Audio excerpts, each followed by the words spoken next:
To understand China on the eve of the Mongol invasion, we must go back a few centuries. From 618 to 907, the Tang Dynasty ruled China, considered a golden age and one of its greatest empires.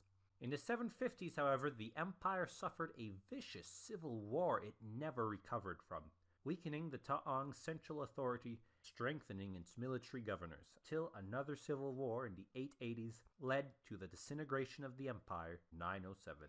Following the Tang was the 5 Dynasties and 10 Kingdoms period, a period of anarchy as numerous small states fought for control of China. In the north, the Keaton People, a semi-nomadic group related to the Mongols, came to power, declaring the Lao Dynasty around 907. With Lao ascendancy, Beijing fell out of Chinese hands for over 400 years. In southern China, meanwhile, the Sung Dynasty was founded in 960, ending the 5 Dynasties and 10 Kingdoms period as it swallowed up the various kingdoms. Within a few years, it confronted the Khitan, fighting over the final independent dynasty, the Northern Han.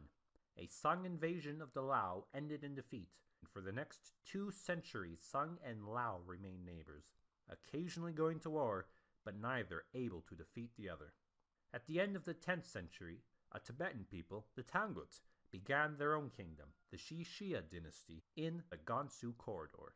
They ruled over an ethnically diverse region, agriculturally poor but gathering trade from the Silk Road with formidable military strength for their size.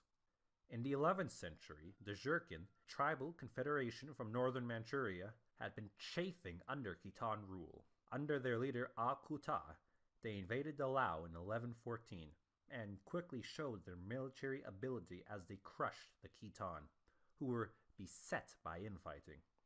In 1115, Khitai declared the Jin Dynasty, and within a few years had reduced Lao to a rump state. The Sung had sided with the Gherkin early on, deciding that the enemy of their enemy was their friend, and in 1122 invaded the remaining Khitan territory, and suffered a pitiful defeat for their efforts.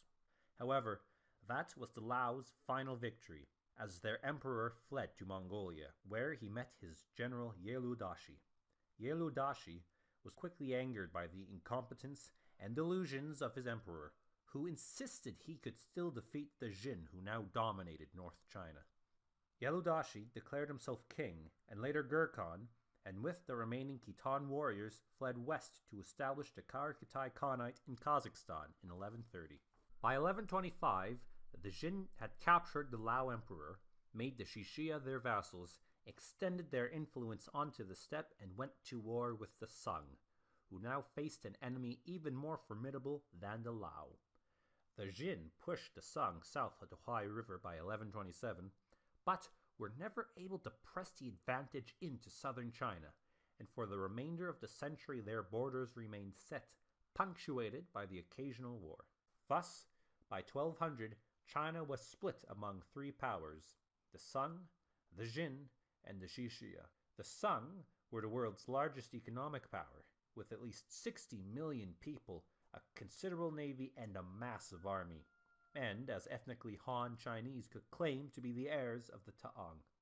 Yet, the Sung were militarily incompetent, believing that strong generals had led to the disintegration of the Tang, so instead put civilians loyal to the emperor in control of the army.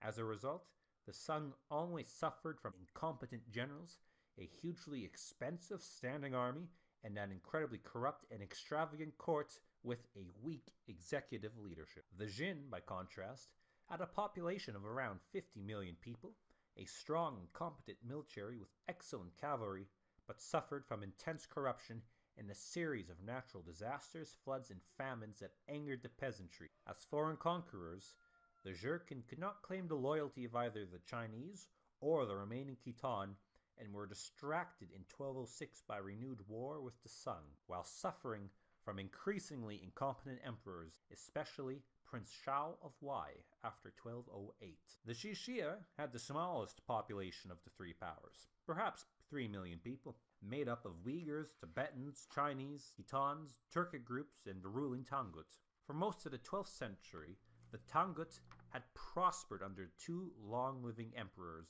but the 17-year-old who became emperor in 1193 was deposed by a cousin in 1206, and indecision gripped the kingdom for the remainder of its existence.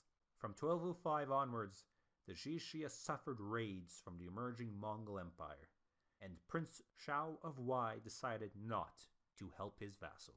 So, by the early 13th century, China was divided, with no single dominant power who could have stamped down on the Mongols before it was too late, or could have managed the military and economic ability and political stability necessary to combat them, and for their infighting would pay a steep price.